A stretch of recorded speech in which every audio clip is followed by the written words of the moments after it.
নামাজি নামাজ পড়ে, জোহরের আজান হয়ে গেছে, উজু করে নিয়েছে, উজু করে নিয়ে মসজিদের দিকে চলে যাচ্ছে। শয়তান দেখছে রে সকালবেলা থেকে কত পাপ করালাম, মিথ্যা কথা বলালাম, কত ঝুট বলালাম, মোবাইলে কত কি দেখালাম, আর মোবাইলে কত কি খেলালাম, কত পাপ করালাম ওই যুবক ছেলেদের, কত পাপ করালাম মোবাইল যারা ঘাটাঘাটি করে। ইসলাম দরদি ভাইয়ের আমার, এই মানে শিক্ষিত লোক ছাড়া, আল্লাহ ভীরু আল্লাহওয়ালা ছাড়া 99% ছেলে পিলে মোবাইলে ভালো কাজ করে না, এরা মন্দ কাজ করে, এরা নেকি করে না, এরা গুনাহ করে। মোবাইল হাতে মানে শয়তান হাতে, তাদের তো মোবাইলের কোনো দরকার নাই।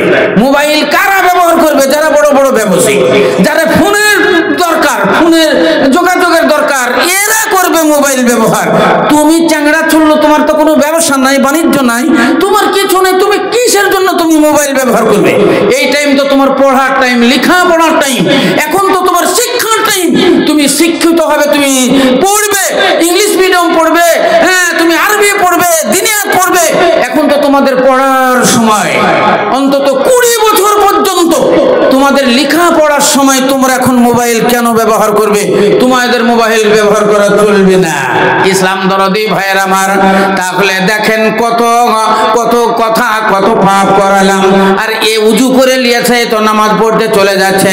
তখন শয়তান কি করে জানে না? শয়তান গিয়ে ওকে বলে, আজকে মঙ্গলবার জানিস না, আজকে মঙ্গলবার, আজ যে হাটবার, হাটে যেতে হবে, সোমবারের হাট, এ হাটে তরি তরকারি কিনতে হবে না। ই তখন উজু করে লেছে, দেখছেন নামাজটা পড়ে নি, নামাজটা পড়ে নিয়ে যাবো হাটে। দেখলে কি যেহেতু মানছে না কথা, এ মনে মনে লাগায়, ও ভিতরে গিয়ে ও রক্তের সঙ্গে মিলে যায়। আল্লাহ রাসূল বলছেন, হুয়া ইয়াজরিকা মাজরিদ দাম, আপনার রক্ত, শরীরে রক্ত যেমন চলে, এই রক্তের সঙ্গে শয়তান আপনার শরীরের ভিতরে চলে। এটা আল্লাহর নবীর কথা।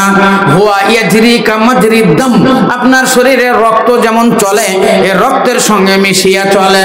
দেখলে কি যে না, একে তো পারা গেল না, উজু করে নিয়েছে, মসজিদে চলে যাচ্ছে। তখন ওই মোল্লানের কাছে চলে যাই, মোল্লানকে বলে, তুমি জানো না বাড়িতে আজ আলু পেট্রোল বেগুন কিছুই নাই, মুড়ল চলে গেল নামাজ পড়তে, আজকে সোমবারের হাট, হাট চলে গেলে তখন কি হবে? তখন মোল্লান গলি থেকে বেরিয়ে গিয়ে ডাকে, ও মুড়ল, ওই মুড়ল, ওর স্বামীকে ডাক দে, অমুকের বেটা, হ্যাঁ মানে বেটার নাম ধরে রহিমের আব্বা, রহিমের আব্বা। তখন ও কানে উড়ায়, বলে কি বলছো? বলে তুমি নামাজ পড়তে যাচ্ছ, সোমবার তোমার বোধ নাই? হ্যাঁ, বাড়িতে একটা বেগুন নাই, পটল নাই, আলু নাই, কোনো তরি তরকারি নাই, নামাজ পড়তে যাচ্ছ, এখন ঘুরে এসো বাড়ি, ওদিকে যে নামাজটা পড়ে নিবে। বোর কথা কে না শুনে? কে বলে একটা কথা বলেছিল, বড় বড় বাবু বোর কাছে গিয়ে কাউ। হ্যাঁ, তো বড় বড় মোল্লা মুন্সি কত দেখলাম, কিন্তু বোর কাছে গিয়ে সব ওই জড়ো। হ্যাঁ, এবার ওকে যেমন ডাকলো ঘুরে পড়লো, বলে দিতে হয় ব্যাগটা, দে দে। আজ হাটের রাস্তা যেতে যেতে মসজিদ পাবো, ওই মসজিদে নামাজ পড়ে এলো। তাহলে জহুর গেল হাটে যেতে যেতে যেতে, আর নামাজ হইল না। এবার হাট আরম্ভ হয়ে গেল, হাট করতে লাগলো। হাট করতে করতে এটার দাম ওটার দাম, বলে আলু কত টাকা? না তো 35 টাকা, বলে 33 করে দিবে, বলে হবে না। আরেকজনের কাছে চলে যায়, বলে কপি কত করে? বলে 20 টাকা পিস, বলে 15 টাকা করে দিবে, বলে না হবে না। এইরকম দেখতে দেখতে দেখতে দেখতে বলে বাজারটা তাহলে একটু বেলাটা যাক, তাহলে হবে। আসর চলে গেল, বাজার করতে করে ঘুরে আসতে আসতে মগরিব হয়ে গেল, মগরিব চলে গেল। ইসলাম দরদি ভাইয়ের আমার, তাই কবি বলছেন, জুহুর গেল হাটে যেতে, আসর গেল হাটে, মগরিব গেল বাড়ি ফিরতে, এসা গেল শুতে। রাস্তায় ক্লান্ত হয়ে গেছে, এসার নামাজ না পড়ে শুয়ে গেল। ফজর গেল শয়তানের মতে, আর ফজর তো উঠতে পারল না, বেলা উঠে পড়লো। শয়তান দেখলো এ তো উঠতে পারেনি, ওর মুখে পেচ্ছাপ করে দিয়ে চলে গেল। ইসলাম দরদি ভাইয়ের আমার, দেখলেন তাকলেন নামাজ শয়তান পড়তে দেয় না, নামাজ শয়তান পড়তে দেয় না, তাই মানুষ নামাজ পড়তে পারে না। বলেন তো নামাজিরা নামাজ পড়তে কেন চাই না? ছেলেদের কি আশা নাই? ভালো ভালো ছেলেরা রাস্তায় রাস্তায় ঘুরছে, এদের কি নামাজ পড়ার ইচ্ছা হয় না? হয়, কিন্তু শয়তান দেয় না। ভালো ভালো মানুষ নামাজি, নামাজ পড়তে এরা পারে না, মানে নামাজ পড়তে শয়তান দেয় না।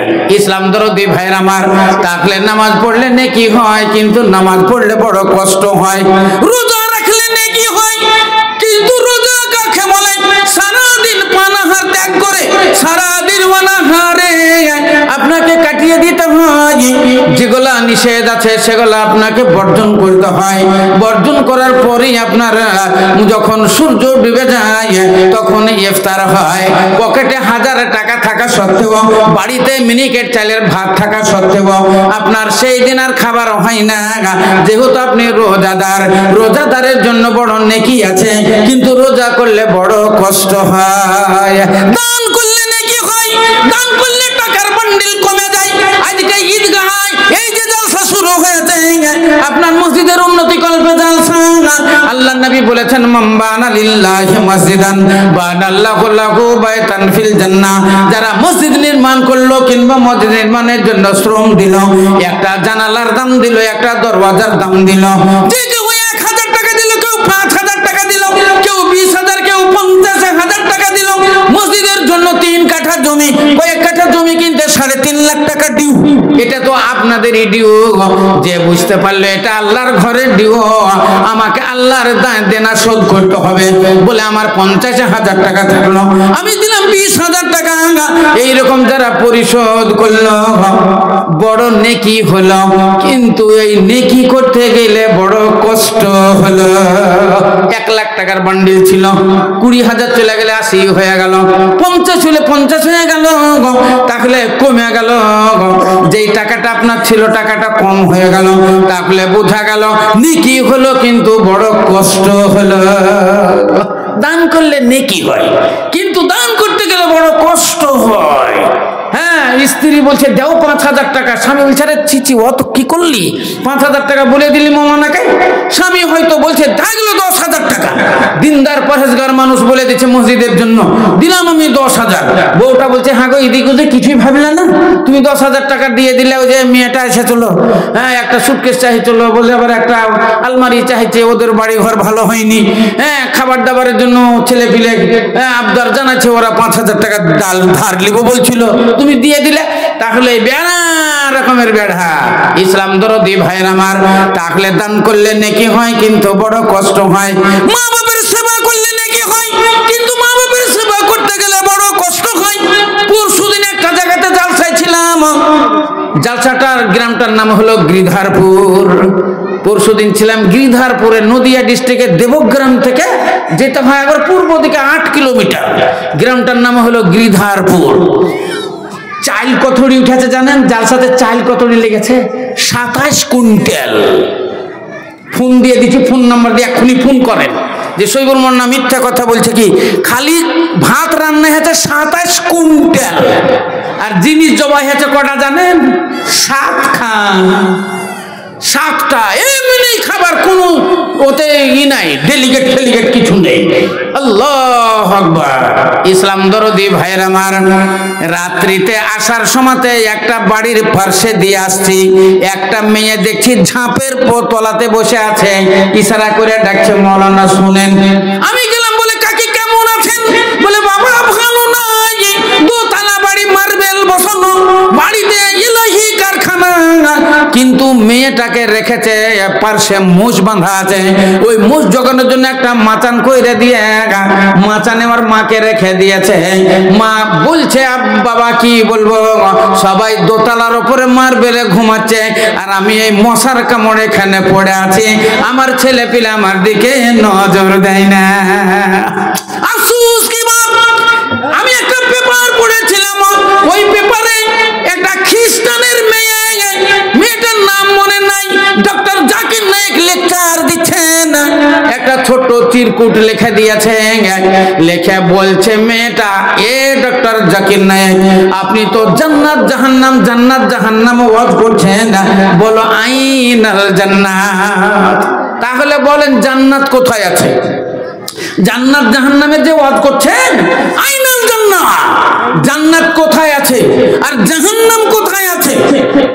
ওর মনে মনে ধারণা যে অন্য কিছু বলবে, তো ডক্টর জাকির নায়েক বলছেন আল জান্নাত তাহতা কাদামাইল উম্মাহাত, জান্নাত তোমাদের মাতা পিতার পায়ে তলে, মা বাবার পায়ে তলে তোমাদের স্বর্গ, মাতা পিতার পায়ে তলে তোমার জান্নাত। মাকে যদি রাজি রাখতে পারো তাহলে আল্লাহ রাজি হবে, মাতা পিতাকে রাজি রাজি রাখলে আল্লাহ রাজি, আর আল্লাহ রাজি হলে তোমার জান্নাত তোমার নিকটে। ইসলাম দরদি ভাইয়ের আমার, তাহলে আল জান্নাত তাহতা কাদামাইল উম্মাহাত, মাতা পিতার পায়ে তলে জান্নাত। মাতা পিতার পায়ে তলে যদি জান্নাত হয়, এই মা বাপের সেবা করা বড়ই মুশকিল।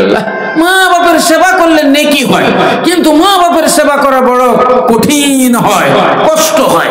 একটা ছোট্ট ছেলে, 6 মাসের ছেলে কি 2 মাসের ছেলে যদি আপনার হাতে পায়খানা করে দেয়, কোনো অসুবিধা নাই।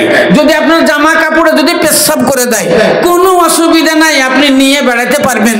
হ্যাঁ, কোলে নিয়ে বেড়াবেন, কিছুই হবে না। বলেন তো, আপনার 80 বছরের মা বিছানে যদি পায়খানা কইরা দেয়, পেচ্ছাব কইরা দেয়, এবার ওই পেচ্ছাব পায়খানা পরিষ্কার করা কত মুশকিল হয়। বলেন কোন মানুষ আছে যার ওই 80 বছরের মা বিছানায় পেশাব করলে ওই পেশাব ধৌত করবে নিজের হাতে? যদি ক্যাথা বালিশে পায়খানা করে দেয়, ওই বিছানা ধৌত করবে নিজের হাতে। বলেন এইরকম হিম্মতওয়ালা পুত্র, হিম্মতওয়ালা কন্যা তার কার আছে? কার কে জন্ম দিয়েছে এরকম সন্তান, যেই সন্তান বৃদ্ধ অবস্থায় মা বাবার সেবা ভক্তি করবে? ইসলাম দরদি ভাইয়ের আমার, তাহলে ওই মায়ের সেবা করতে গেলে বড় নেকি হয়, কিন্তু ওই মায়ের সেবা করতে গেলে বড় কষ্ট হয়। একটা মেয়ে ছিল, বুঝলেন তো, ও ফজরের নামাজ পড়তো, বৃদ্ধ, মোটামুটি 75-80 বছর বয়স। প্রত্যেক দিনই ফজরের নামাজে উঠে নামাজটা পড়ে, একদিন উঠছে না। তো ওর বৌমা বলছে ওর বিটিকে, হ্যাঁ আরে লাভলি, তোর দাদি উঠছে না কেন রে আজ? প্রত্যেক দিন তো নামাজ পড়ে ফজরের, আজ উঠছে না, দেখতো। তো লাভলি ঢুকলো, হ্যাঁ ওর দাদির ঘরে ঢুকছে তো খুব গন্ধ, মানে একবারে পায়খানা আর পেচ্ছাপ করে থয়নি, হ্যাঁ বাড়ির নোংরা করে দিয়েছে। আর ওরা সব উপরতলায় থাকে, কখন এই সব ঘটনা ঘটেছে কেউ জানে না। এবার সকালবেলাতে যখন ঢুকছে তখন নাক ধরে না, আমাকে বলছে মা দাদি পায়খানা করেছে, দাদি পায়খানা করেছে। বৌমা ঘরে আসলো, দেখি তাহলে শাশুড়ির আমার কি হয়েছে। গলি থেকে ডাক দিচ্ছে, উঠো গো মা, তোমার কি হয়েছে, উঠো, উঠছো না কেন? মা উঠে না, জবান খোলে না, নাক ধরলো, নাক চেপে ধরে ঘরের মধ্যে ঢুকলো, ঢুকে শাশুড়িকে ধাক্কা দিচ্ছে, উঠো মা, কি হয়েছে, উঠছো না কেন? ধাক্কা দিচ্ছে তো যেই দিকে ধাক্কা দিচ্ছে ওই দিকেই ঘুরে যাচ্ছে, আর হাত পা নড়ে না, অর্থাৎ বুড়ি নাই, বুড়ি ইন্তেকাল করে যাচ্ছে। ইসলাম দরদি ভাইরা আমার, তাহলে ছেলেদের কোনো ভুরুক্ষেপ নাই, মেয়েদের কোনো ভুরুক্ষেপ নাই। বৌমা জানে না কখন শাশুড়ি ওই বিছানায় পায়খানা করেছে এবং নোংরা করে কখনোই বিছানাতেই মরে গেছে। ইসলাম দরদি ভাইরা আমার, তাহলে শাশুড়ি শ্বশুরের সেবা করলে বড় নেকি হয়, কিন্তু শাশুড়ি শ্বশুরের সেবা করা বড় কষ্ট হয়। স্বামী ভক্তি করলে বড় নেকি হয়, স্বামী সেবা করলে বড় নেকি হয়, কিন্তু স্বামীর মাথায় তেল কয়জনা দেয়, স্বামীর পায়ে তেল মাখায় কয়জন? বলেন তাকে গোসলের জন্য গামছা লুঙ্গি কয়জনা গিয়ে দেয়? ভাত খুলে তাকে পানি দিয়ে তাকে বাতাস কয়জন করে? বলেন স্বামী ভক্তি স্বামী সেবা কয়টি মেয়ে করে? এরা করতেও যদি কেউ যদি করে, করতে গেলে বলো নেকি হয়, কিন্তু করতে গেলে বড় কষ্ট হয়। তাহলে বোঝা গেল গুনাহ এমনি হয়ে যায়, পাপ গুলো এমনি হয়, নেকি গোলা করতে গেলে বড় কষ্ট হয়, তাই নেকি হয়। এবার গুনাহ কেমন করে হয়? পাপ কিসে হয়? পাপ দেখতে দেখতে হয়, পাপ দেখতে দেখতে হয়, পাপ বলতে বলতে হয়, পাপ ছুঁতে ছুঁতে হয়, আর পাপ চলতে চলতে হয়, পাপ শুনতে শুনতে হয়। আল্লাহ রাব্বুল আলামিন কোরআন শরীফের মধ্যে ঘোষণা দিলেন, ওদের জন্য আমি জাহান্নাম তৈরি করেছি, ওদের জন্য আমি জাহান্নামে কঠিন আযাবে, আযাবে আলিম, আযাবে আজিম আমি তাদের জন্য করে রেখেছি। লাহুম কুলুবুন লা ইয়াফকাহুনা বিহা ওয়া লাহুম আয়ুনুন লা ইউবসিরুনা বিহা ওয়া লাহুম আযানুন লা ইয়াসমাউনা বিহা উলাইকা কাল আনআম বাল হুম আযাল ওয়া উলাইকা হুমুল গাফিলুন। আল্লাহ রাব্বুল আলামিন বলেন, এদেরকে জাহান্নামে আমি এই জন্য দিব, ওদেরকে আমি দিমাগ দিয়েছিলাম, ওদেরকে জ্ঞান দিয়েছিলাম, বুদ্ধি দিয়েছিলাম, জ্ঞান বুদ্ধিতে তারা অনেক কিছু আবিষ্কার করেছিল, এরা রিভলভার তৈরি করেছিল, মোবাইল তৈরি করেছিল, এরা কম্পিউটার তৈরি করেছিল, উড়োজাহাজ তৈরি করেছিল, প্লেন তৈরি করেছে, অ্যাটম বোম তৈরি করেছে, এরা ভালো ভালো বাড়ি তৈরি করেছে, গাড়ি বানিয়েছে, এরা সংসার ম্যানেজ করেছে, কিন্তু আল্লাহ রাব্বুল আলামিনকে এরা চিনতে পারেনি। আল্লাহ কোরআন শরীফের মধ্যে বলেন, লা আয়াতিল লিউলিল আলবাব, আমি যাদেরকে জ্ঞান দিলাম, বুদ্ধি দিলাম, নিশ্চয়ই তারা যদি জ্ঞান কাজে লাগায়, আমি যে মহান আল্লাহ তারা চিনতে পারবে, আমি যে রব্বুল আলামিন তারা বুঝতে পারবে। কিন্তু তাদেরকে জ্ঞান দিয়েছিলাম, সংসার কামিয়েছে, এরা আমার সঙ্গে কারালাও লাগায়নি, এরা আমার সম্বন্ধে চিন্তা করেনি, আমার উপরে এরা ঈমান আনেনি। আল্লাহ আছেন, আল্লাহ এক, আল্লাহ নিশ্চয় আছে, এটার প্রমাণ বহুত কিছু আছে, বহু কিছু আছে। আপনি যদি ভাবেন বুঝতে পারবেন। আচ্ছা বলেন তো, দুনিয়াতে আল্লাহ কত জিনিস সৃষ্টি করেছে? হ্যাঁ, তাহলে কত জিনিস সৃষ্টি করেছে, এক একটা জিনিস এক এক রকম। আল্লাহ এত রকম কি করে জানলেন? আল্লাহ যদি না হন তাহলে এত রকম কি করে জানলেন? বেগুন একরকম, আলু একরকম, মূলা একরকম, গাজর একরকম, পেঁয়াজ একরকম, রসুন একরকম, আদা একরকম, এই রকম পাখির মধ্যে দেখেন মানে কাকাতুয়া, টিয়া, যত রকমের পাখি, মাছ দেখেন কত রকম। তো এত রকম, এই যে শুধু রকম, এই রকমটা যদি মানুষ হতো, এত রকম খুঁজে কোথাও পেত না। তাহলে এত যে রকম তৈরি করেছেন, এই রকমের মালিক হলো আল্লাহ, তিনি হলেন আল্লাহ। বলেন আপনাদের এলাকাতে অনেক ইটের ভাটা আছে, আমাদের এলাকাতে ইটের ভাটা আছে, আমাদের এখানে একটা ইট ভাটা আছে, তার নাম হলো আরকেবি, একটা নাম হলো ভাই ভাই, একটা হলো আরবিসি, এইরকম এগুলা হলো সব ইটের ভাটা। বলেন তো, আরকেবি একটা ভাটা, ভাই ভাই একটা ভাটা, তাহলে এই ভাই ভাই ভাটা কেমন করে হলো? ওতে একটা ফর্মা আছে, ওই ফর্মাতে লেখা আছে ভাই ভাই, তাই যখন কাদা মারা যায় তখন ওতে লেখা থাকে ভাই ভাই, তাই ওর নাম হলো ভাই ভাই। আরকেবি একটা 3টে অক্ষর লেখা থাকে, ওতে যখন কাদা মারা যায় তারপরে ইট উল্টা দিলে পরে ওর উপরে লেখা থাকে আরকেবি, তাই ওর নাম হয়ে গেল আরকেবি। এবার প্রশ্ন আপনাদেরকে আমি করব, বলেন যেই ফর্মাটা আরকেবি, এই ফর্মাতে যদি 1000 ইট তৈরি হয়, বলে ইটগুলা একরকম হবে কিনা? 1000 ইট যদি তৈরি হয় তাহলে 1000 ইট একই রকম হবে কিনা? হ্যাঁ, বলেন যে হ্যাঁ, একই রকম হবে। ওর ওজনও হবে অতটা, লম্বও হবে অতটা, চওড়াও হবে অতটা। এবার যদি কাটতে যাই একটু বেশি কেটে লাই, কম হয়ে যাবে। ইট কাটতে গিয়ে, কাদা কাটতে গিয়ে যদি চাঁচিতে একটু বেশি কেটে লাই তাহলে পরে 50 গ্রাম কম হয়ে যাবে। আর যদি সমান সমান হয় তাহলে পরে নিশ্চয়ই জানবেন ওর ওজনও যতটা হবে, ওর লম্বাও ততটাই হবে, আর ওর চওড়াও ততটাই হবে, দেখতেও একই রকম হবে, কোনো রকমের পার্থক্য হবে না।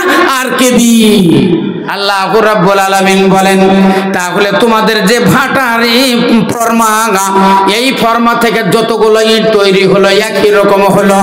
রহিমা একটা আমার ফর্মা, করিমায় আমার একটা ফর্মা।